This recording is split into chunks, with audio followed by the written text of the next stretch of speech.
Magandang araw mga kabiyahero, kumusta kayong lahat? Balik taniman ulit tayo. At sabi nga parang naging second home na namin itong aming munting taniman, itong aking dampa. Dahil simula nga nung mag-lockdown, ito na ang pinagkakaabalahan namin mag-asawa. Sa totoo lang guys, lahat ng mga nakatanim dito ay yan ang mga pangunahing pambiyahe namin ni biyahera. So guys, ang parang wala lang dito ay yung saging. So ngayon, sa episode na ito, ay ang gagawin natin ay magpo-pruning tayo ng ating talong. Aalisin natin yung magugulang na dahon, yung naninilaw. At aalisin na rin natin yung paisa-isang damo na nalisa natin last episode nung tayo magbigay ng fertilizer sa talong. So itutuloy natin ang isa sa pinakamahalaga na pamamaraan para gumanda uli ang ating tanim na talong. So guys, umpisahan natin ang pagpo-pruning.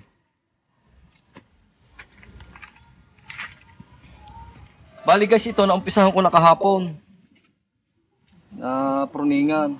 So guys, tutuloy ko lang Bali guys, aalisin natin yung mga magugulang ng dahon. Kahit itong mga natutuyo, nadilaw, aalisin natin yan.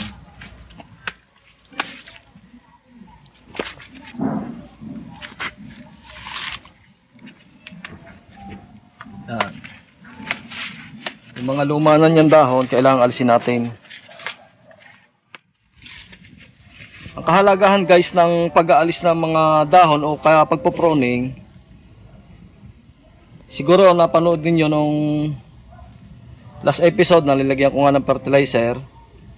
So guys, ang advantage kung bakit natin iaalis ito at ang kahalagahan nga ay para ika nga ay sulit ang maging makuha niyang nutrients do sa ating nilagay na fertilizer.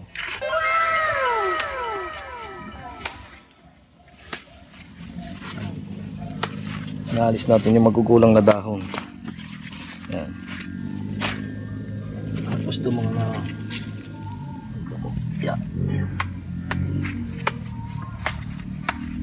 Simple lang naman guys ang magpupruning ng ganito. Pwedeng kamay na lang gamitin. Pero guys, pagka may sanga na medyo tuyo na, doon natin nagagamit ang ating gulok. Kaya katulad nitong mga natutuyong ganito yan.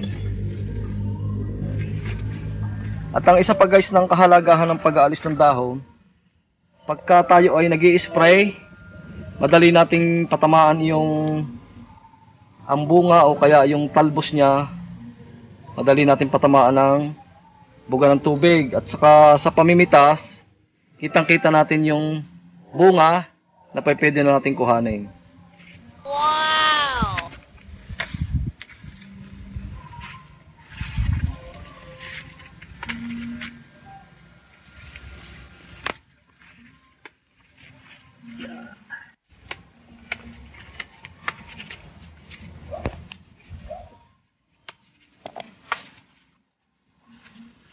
Yan guys, mga magugulang na dahon.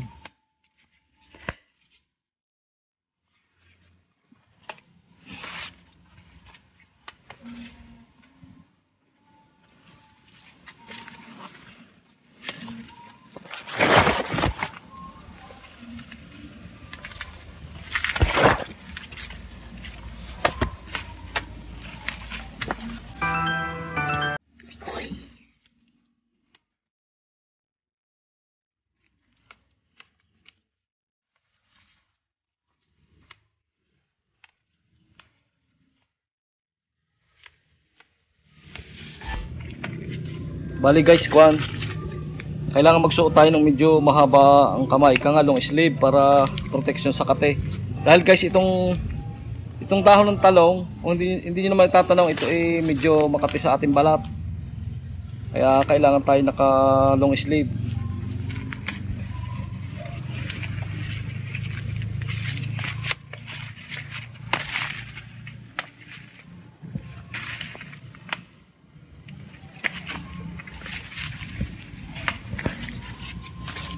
mahalaga ito na mahalaga talaga na alisan natin ang magulang na dahon ang talong para lalo't higit dito sa mga suloy na yung babagong nasuloy, para siya ay maganda maging bulas ng kanya suloy. Pag tumalab na yung ating fertilizer na inilagay, ito na ang bibigay. Ito na ang magbibigay ng magandang bunga sa atin.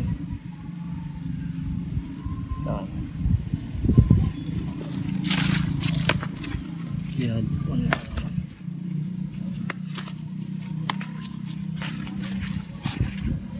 Guys, oh. Yan ang bagong suloy na yan, sanga na yan. Sanga na ng ating talong yan.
So guys, may nalisan tayong isa-isang damo.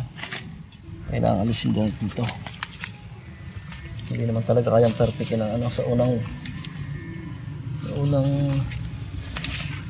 unang lakaran ano, hindi kaya agad perfect na side ang damo.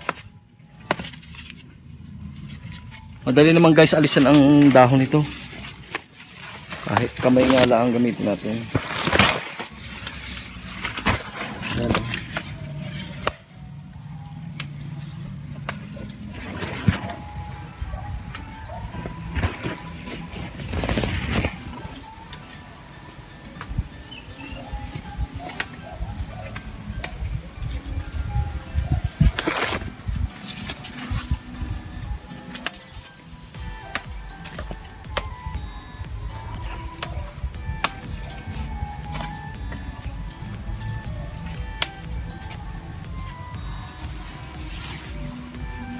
Batay guys sa ating pagre-research, ito palang ating talong na tulad nga ng tanim nating ito,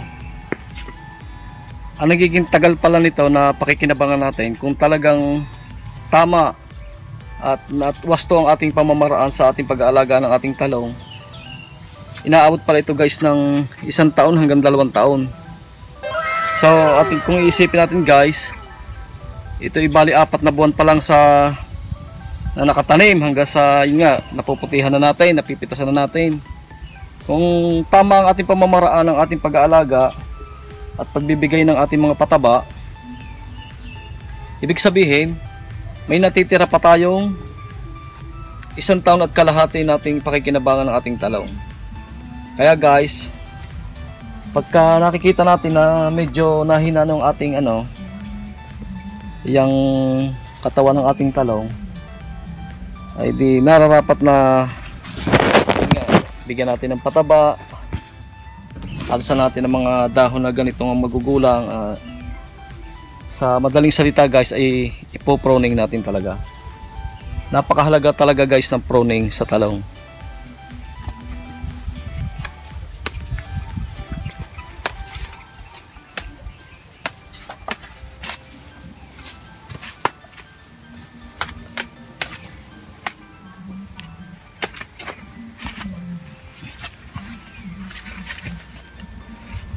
Kailangan talaga guys, isasamahan din natin ng tiyaga. Dahil guys, ito kailangan lahat ng puno maalisan mo. Dahil pagka may nalisan ka, ibig sabihin, yan, mapapansin mo na talagang hindi magandang tingnan pagka guys may ganito mga dilaw na dahon. So kaya kailangan isa-isahin natin ang puno. Ito guys, oh, mga bata pa niya sanga. Pag sumawa na guys itong ating main tree, ay di ito naman ang ating sunod na pakikinabangan. Kaya napakatagal pakinabangan ng talong. Yan papa, isang malaki pa yan. Hindi napitas kanina. Okay? Bali guys, hindi nyo na maitatanong, ito ay bali 7 times na naming napitasan. Hindi na lang namin nakuhanan ng video kada pitas. Bali ang napipitas ko dito guys ay humigit kumulang sa 150 kilos biyahera.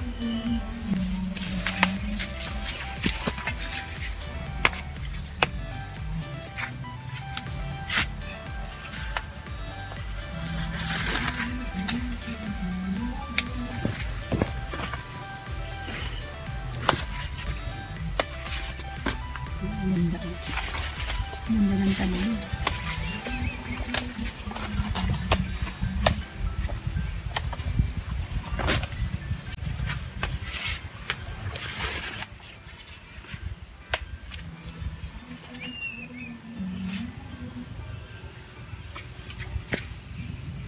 Mabalik muna tayo doon sa isang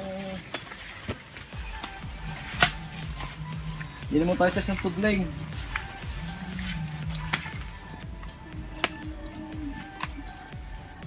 Okay mga kabiyahero, natapos na natin yung unang plot ng ating talong. So guys, lumipat tayo sa padalawa.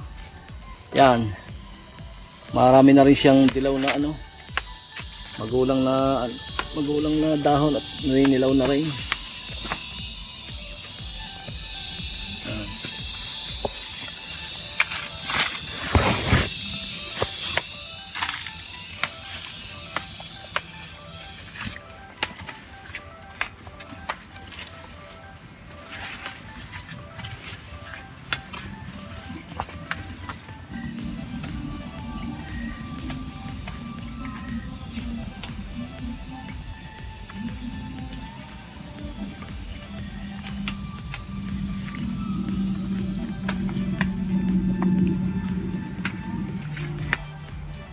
Guys, kung mapapansin niyo may natuto yung ganito.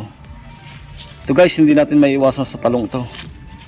Ito ang bali guys, ito yung naturok noong insekto na hindi ko guys masabi kung anong insekto yan na parang lamok na malaki. Yan. Ito guys siya. Yan guys ang nanunurok sa ating talong. Na hitsurang lamok pero hindi naman siya lamok. Na mas malaki kaysa lamok. Pero mahigpit ito guys na maninira sa ating talong.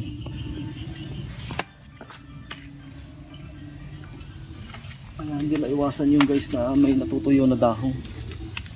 So guys, kailangan nating i-pruning to. Yan. Alisin natin yung natutuyo na ito guys. Yan o. Yan. Yan ang kinain ng uod. Kaya siya natutuyo.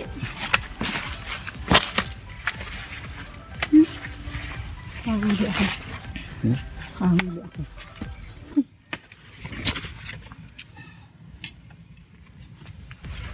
Ano mo papa, umarin naman. Dali. Ha? Dali, dali. Yan. Kita mo.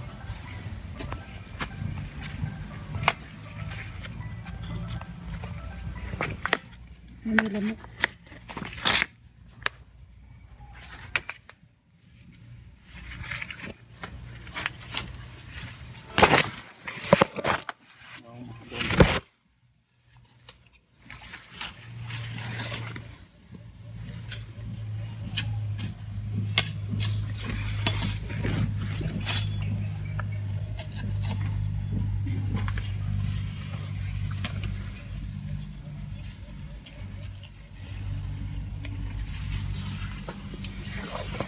matibay naman ang lamok eh, oh, sa screw. Oh.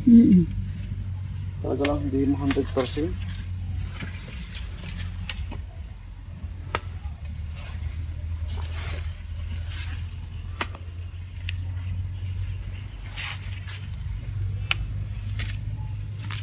Okay, lipat naman tayo sa patatlong plat.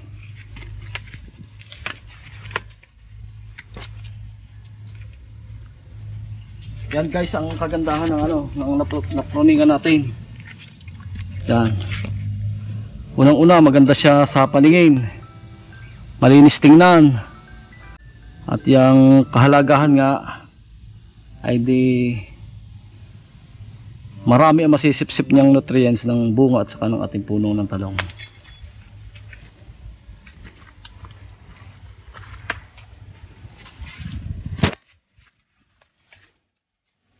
Guys, may natutuyo na naman. Ayan. Patay naman ang uhod eh, oh. Ayan.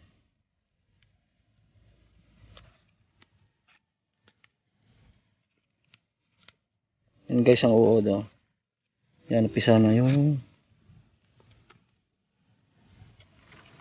patay na ng ating ano, ka-spray natin ng last episode.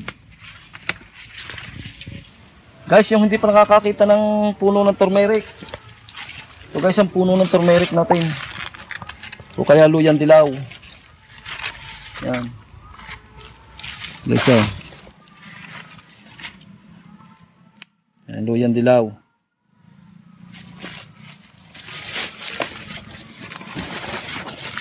Bali guys, nasa hati na tayo ng ating pagpaproning.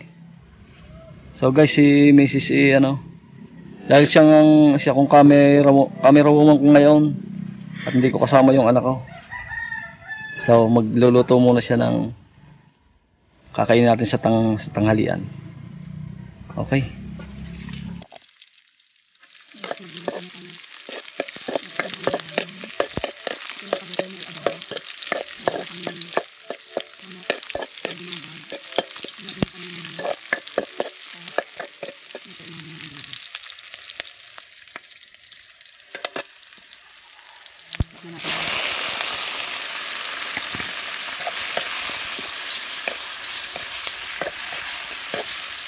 Nga pala guys, kung po na ito, ginawa ito na ginawa. Ginawa niyo na ang aral.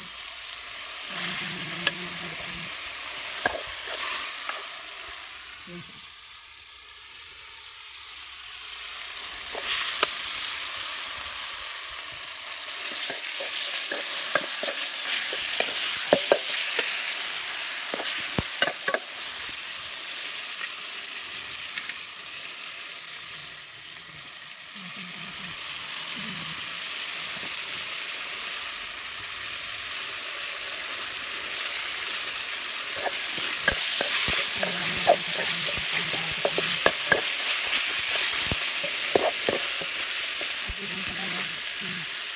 A few moments later.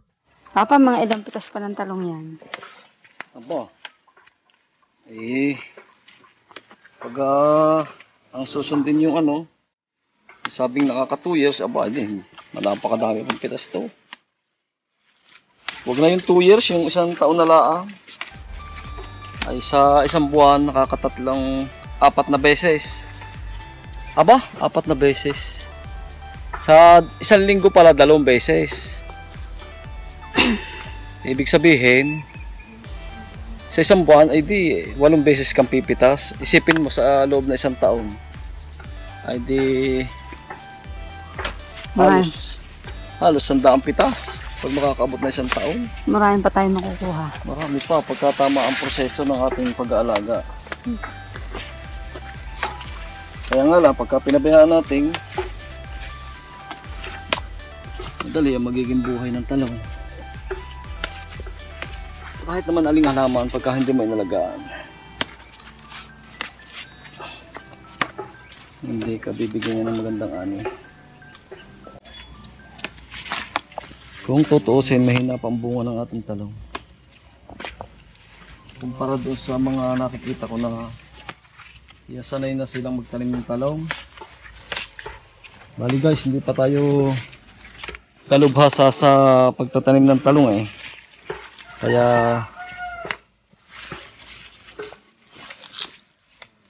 masaya na rin tayo sa nagiging resulta ng ating tinanim. At least nakakapagpabunga, nakakapag-harvest. Kahit pa paano eh kikita tayo.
Bali guys, nasa pasampung plot na tayo ng aking tanim na talong.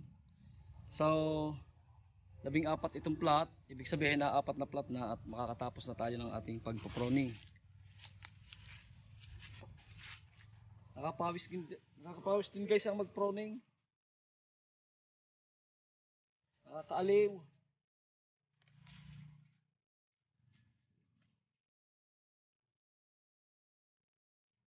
Okay. Kalabing isang plot na ito guys.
Sindi natin itong mga nakandong sa para masikatan ng araw.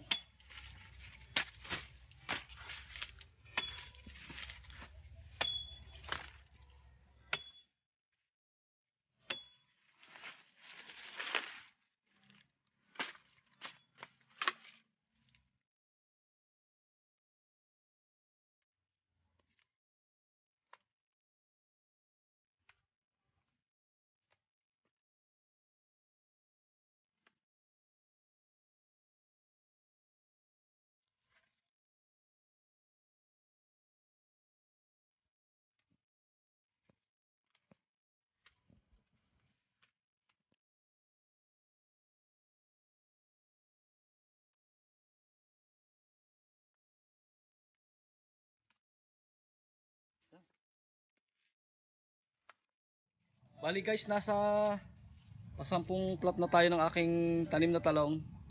So 14 itong plot, ibig sabihin na 4 na plot na at makakatapos na tayo ng ating pagpo-pruning. Nakakapawis din guys ang mag-pruning. Nakakaaliw.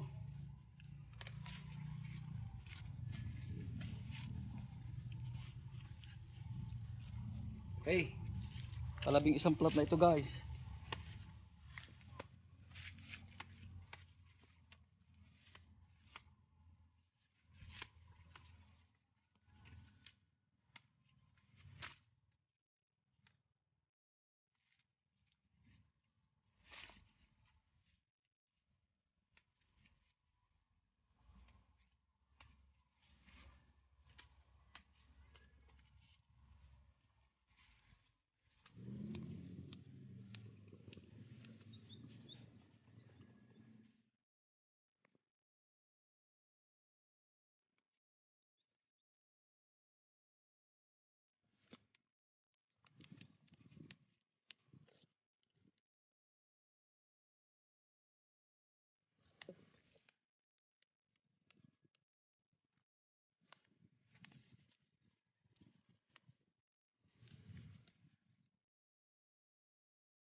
Okay, tapos na natin guys ang pagpo-pruning.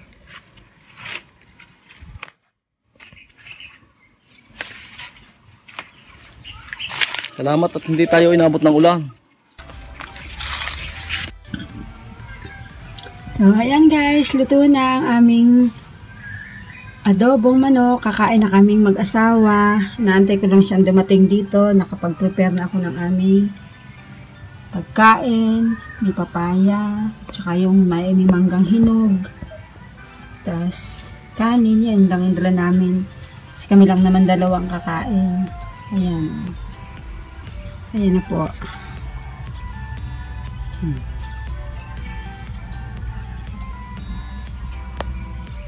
Masarap yan, aking adobong manok.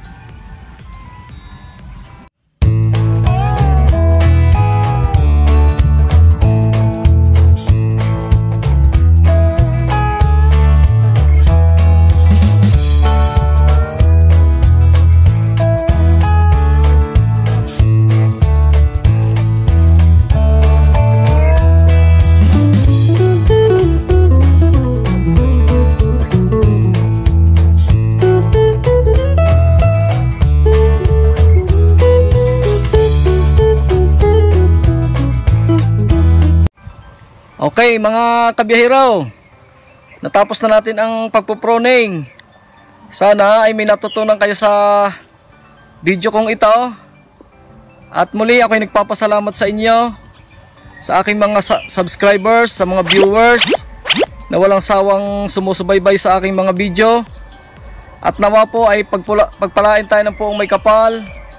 At lagi po tayo mag-iingat, lalo na sa panahong ito. At sana po ay bigyan tayo ng lakas ng katawan. At lagi po nating tatandaan na sa ating paglalakbay, Diyos ang patnubay. Bye-bye.